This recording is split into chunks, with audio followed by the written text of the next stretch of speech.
Have you ever replayed a moment in your mind and thought, if only I had done it differently? Have you ever wished for a second chance, a do-over, or a way to go back and change the past? Welcome back to the channel. I'm truly grateful that you're here, because today we are diving deep into a question that every soul wrestles with sooner or later. If life has no rewind button, no second take, no return to yesterday, how do we keep walking forward? In this video, we are going to gently but truthfully explore the reality that the past cannot be changed. We'll talk about the weight of regret, the illusion of what if, and how to shift from dwelling on the impossible to fully embracing what's still possible. You'll learn how to turn nostalgia into gratitude, mistakes into teachers, and longing into a deeper presence with what is. Let me begin with this question. What would change in your life if you believed that everything that happened for you, not to you? That's a radical idea, and it's not easy to swallow when your past holds pain. But it might be the key to freedom.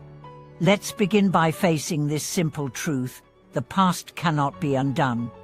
No matter how vividly you remember it, no matter how deeply you wish it were different, no matter how much you punish yourself for what was lost or broken or missed, it's gone. But here's what's not gone: your power to choose what that past means to you now. Because meaning is not fixed, meaning is chosen. And that means you can either let your past be a weight or a well. A weight pulls you down. A well gives you something to draw from. The past will always be part of your story. But it doesn't have to be the whole story. Let me tell you about Daniel. He was in his late 40s, divorced, estranged from his only child, and working a job that made him feel invisible. Every night, he drank, not to celebrate life but to escape it. He said, "If I could go back, I would do everything differently." A therapist asked him, "What do you miss the most?" He answered, "The feeling of being needed, the feeling that I mattered." The therapist replied, "You still want to matter. But instead of trying to go back, what if you asked how you could offer that now?" That one question changed his direction. She started volunteering at a shelter. At first, it was awkward. He didn't know what to say. But he kept showing up. 6 months later, he had built friendships, trust, even a new sense of purpose. And one day, he said, "I can't change the past, but maybe I don't have to, because now I feel needed again." That's the shift. From dwelling on what if, to creating what now. Regret is a natural feeling, but staying there too long becomes a kind of spiritual paralysis. We say, if only I had married differently. If only I had taken that job. If only I had spoken up. If only I had stayed quiet. But here's the truth. Regret always assumes you should have known what you know now, back then. But you didn't. And that's not a flaw. That's just being human. You made choices with the awareness you had. And if those choices brought pain, they also brought learning. So now, the question becomes, what will you do with what you've learned? Because if your past pain makes you wiser, softer, more compassionate, then it wasn't wasted. Let's talk about the illusion of what if. What if is not truth, it's fantasy.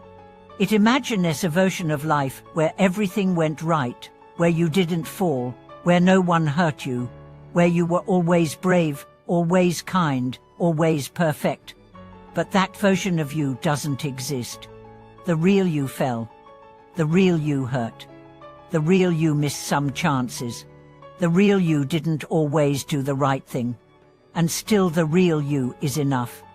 The real you is still worthy of love, of healing, of a future. That's what makes your story powerful, not perfection, but redemption. Let's look at nature for wisdom. A tree doesn't grow backward. When it loses a branch, it doesn't mourn forever. It sends life to a new one. When it bends from wind, it doesn't try to reverse the storm. It learns to sway with grace. And even if it's been scarred by fire, it still stands tall because its roots are deep. You too can grow new branches. You too can bend without breaking. You too can root yourself in the present. You can't rewrite yesterday, but you can create tomorrow. And you do that by being here fully, fiercely, lovingly now. So how do we do that? How do we move forward when the past still haunts us? First, we forgive, not just others but ourselves. Forgiveness doesn't mean forgetting. It means releasing the belief that you are only your mistakes. Second, we grieve.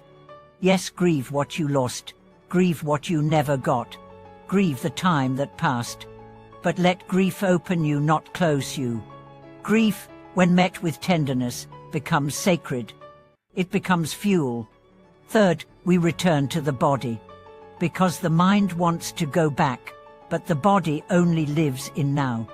Breathe, move, touch the earth, drink water. Sit in stillness. Every time you come back to the body, you come back to life. Fourth, we serve. Nothing anchors you in the present like helping someone else. When you give your attention to others, your pain loses its grip.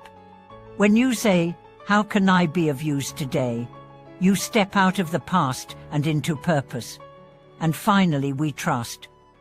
Not in guarantees, but in growth. Trust that you're not broken. You're becoming. Trust that life is not against you. It's guiding you.